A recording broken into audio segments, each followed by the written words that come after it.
You're winging it. You ain't even have no questions, nothing. Your questions all in your head. How you mean? It is a flowful conversation. But we had to stay real close to fit in this screen one. I know, right?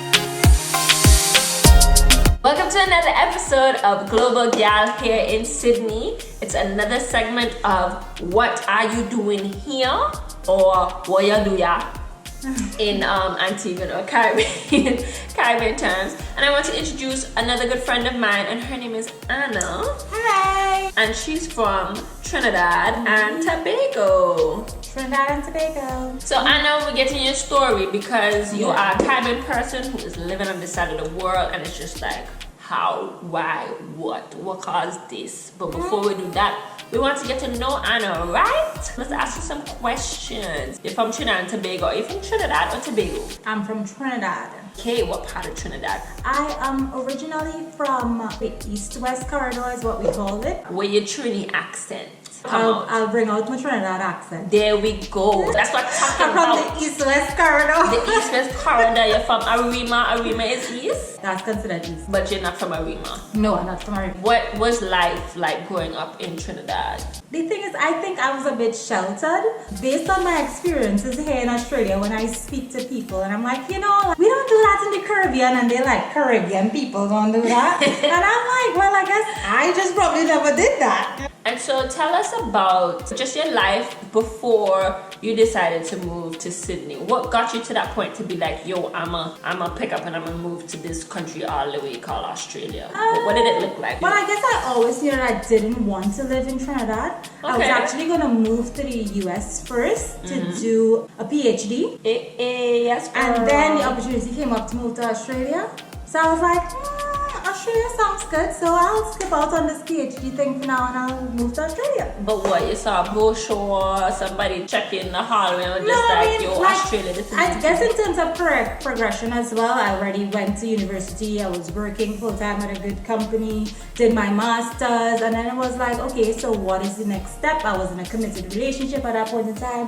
What are we gonna do next? We wanted to migrate, so the opportunity came around and Australia was it. When I moved here and I was looking for jobs in the marketing field, I was like, everything here is like digital marketing, but in the Caribbean, you know, we're a little behind.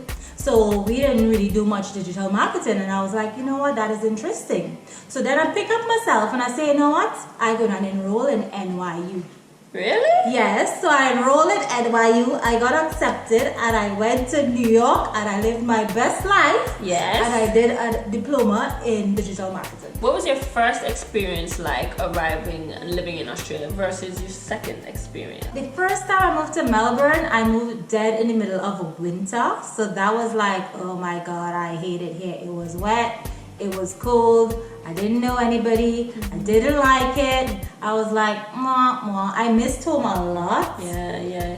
Then I actually left Australia like 2 months after I landed here, and I went and did a little European tour. And I did that for like 2 or 3 months, and then I came back to Australia, and then I left again in the following year. Okay, to go to New York. What about the second time living in Sydney? Oh my God, I should have moved to Sydney the first time. Please, Sydney. Sydney is definitely the place to be. The weather is good. I think the food is actually good as well. There's a good cultural mix of people. Well, I kind of stick to our social group, but yeah, you meet a lot of different people, and there are just so many opportunities here in Sydney as well for you to do so many things. I actually moved to Sydney because when I was in Australia the first year, I ended up joining this group called Sisters in Australia and New Zealand, where I met. That's where we met. But then when I was thinking about moving back to Sydney, I hit up some members in the group and I was like, hey, you know, I'm thinking about moving back to Australia. Do you guys think I should go back to Melbourne or Sydney? Where is it happening? What do you think it's going to be like for a single person moving back? And then I met this lady. Her name is Stacy. We're really, really good friends now. Oh, love Stacy. Big up Stacy. Hey. Yeah. Stacy was actually in Trinidad at that point in time. I met up with Stacy to have dinner, and she's like, yeah, you should move to Sydney. Sydney is where it's happening, blah, blah, blah. I was like, oh shucks, I already bought my ticket back to Melbourne. I was like, I thought about it for a while. Then I got on the plane, and then when I got on the plane, I was like, you know what? My plane actually passes through Sydney. So how about I just get off the plane in Sydney? And I got off the plane in Sydney. And I've been here since I moved. Yes, one lot of people that go up airport and we're just like, no, Melbourne, not you today. Yeah, my luggage still has Melbourne on the tag. Yeah, because that's originally where I was supposed to be. Did you have any place to live? Did you know anybody Airbnb, else? I just pull up some Airbnb. Look at Airbnb, saving people, giving people homes since 2019. When I met you and I heard your story that you just straight out the airport to Sydney and you were supposed to go to Melbourne and what you're doing here and that kind of stuff, and you were just like, why not? And I love that about your story. This is one girl who is just like, yo, life different live. Yeah. You gotta do it. Why not? When you drop down in Australia, people, there ain't nobody here that looking like you. And every black person acknowledges you. You got the noddy like, I see you. You know? So I looking up and down for products to put in my hair because I mean, there's only so much hair products you can put in your suitcase. So then I just decided I was going to make my own stuff. I did that for a while, and then my friend was like, this is actually good, you should sell it. And then I was like, maybe I should sell it. So I started doing some research. I learned a lot of chemistry. I mean, I was never good at science, but so I did that. I found a manufacturer in the US. I went back to Trinidad, did a photo shoot with all of my cool friends, and then I launched my hairline, and that was that. It's called Anna B Naturals. It's just a moisturizer at this point in time. Damn, that's a good entrepreneur spirit right there. Pretty much. Okay, tell me one Sydney or Australian lingo that you've learned. No worries. I don't know, we said that in the Caribbean too, but I don't know, like I never said it before moving here. Now that I'm here, everything is all, no worries. Teach me a Trinidadian phrase. Oh my God. Hey, what happens when somebody does mako? Oh, like mako? Oh, you mean like that? Like slang? Yeah, like, slang. Oh. Okay, teach me a Trinidadian slang. No, well, I would say liming. I know you all say that as well. But don't say liming. I Liming have don't to count. say liming because every time I say liming, here people be like, what? What is liming? Liming is hanging out, catching up. You know, like catching up. What? Okay, so that's one word. Tell me next slang. What you telling yourself? What? What you telling yourself? Like if somebody get upset with you or something, Yeah. and you be like, oh, you can't be that crazy to think that. So it's like, what are you telling yourself? What is one set of food that you miss? Pilau. Anybody who know me know I love a pilau. I love pilau. Pilau and kiss cake. Oh Lord, kiss cake. Look here, TBT. Pilau and kiss cake is what I miss the most. Anytime anybody asks me, so what dish do you always have to pull up a picture of pilau and they be like, oh, that's looking good, and then they want to compare it to jollof. I'm like, listen. Two different things. Exactly. I'm trying to knock the jollof. Yes. But it isn't ready for no pilau. Do you like your decision that you made to move to Australia? Of course. I think I really, really like change. So for me, I'm like, where am I gonna go next? What am I gonna do next? I don't see myself staying in Australia forever. I like it. It's a nice place to live. It's just really far from home. I'm really far from family oriented. So I miss my mom. I miss my sisters. I miss my brother. So I don't really want to live 32 hours away from them. That's very true. And what's one thing that helped you, I guess, through that experience, through being in the country by yourself when you were lonely? I don't think I was ever lonely because I always took advantage of every opportunity to leave the house. Okay. So anytime someone invites me somewhere, even if I don't feel like it, I'm like, you never know. Yeah. You should just go Yeah. because it's just an experience. It's a new experience. So you should take advantage of those opportunities. Yeah. So people probably think that, yeah, I really like to be out and active. I'm actually a homebody.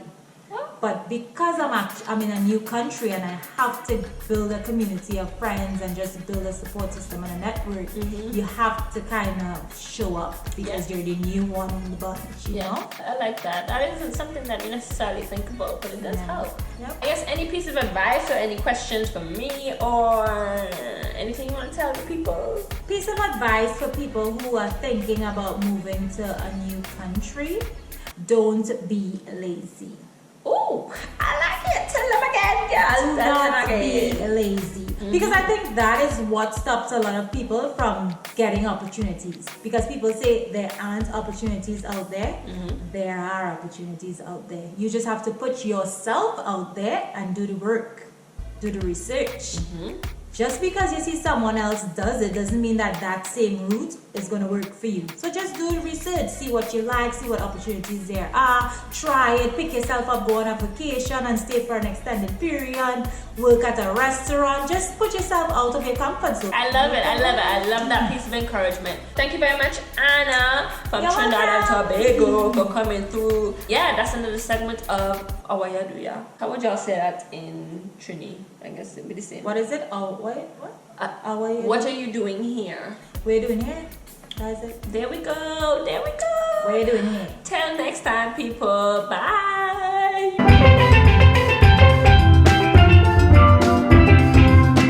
Trinidad has already like a lot of hiking trails. I love hiking.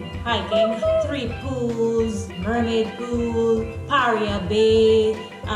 My third favorite thing to do is go around the savannah on a weekend and start from the bottom and work your way up to the top, and you buy everything from a corn soup to doubles, pylori, a pigtail, some wings, a burger, and you just eat.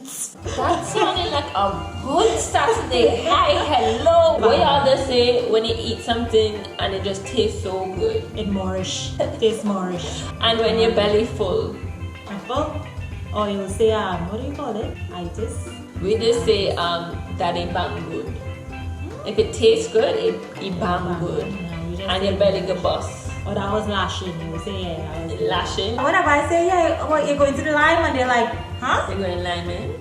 And then I have to explain to them that liming came from when the mosquitoes were biting those people on the beach, and you know how to explain. What? How'd that go? You don't know what liming is? No. I know what liming is, but I don't know where the word comes from. I'm like... Well, listen, I might tell this story wrong, but I think I read somewhere, because I think it was a lady, a Trinidadian lady that actually lived in New Zealand. She got the word liming into a dictionary or something like that. And they was explaining that when the British came to the Caribbean and they were hanging out on the beach or whatever, like bugs and stuff used to bite them. Mosquito. So they used to lime their skin.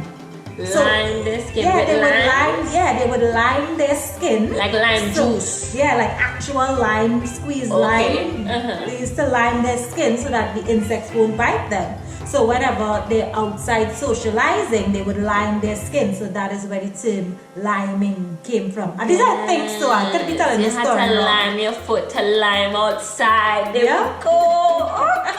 Yeah, that story. I think so. If anybody know the story, come tell us. Trinidad is a small island of 1.23 million people. There is like... Small. Million people. Small. I'm sorry. Go ahead. With your 100,000 people. Thank you very much. Give me a Trinidadian character, somebody that everybody in Trinidad, even Tobago, could know, but nobody pay them for doing nothing, nobody asked them to do nothing, but they did, and you know, so it's just somebody who shines like that. I think you probably need to find another Trinidadian person. Let me give you an example. For instance, for Antigua, there's this woman, and her name is Gretna, and Gretna is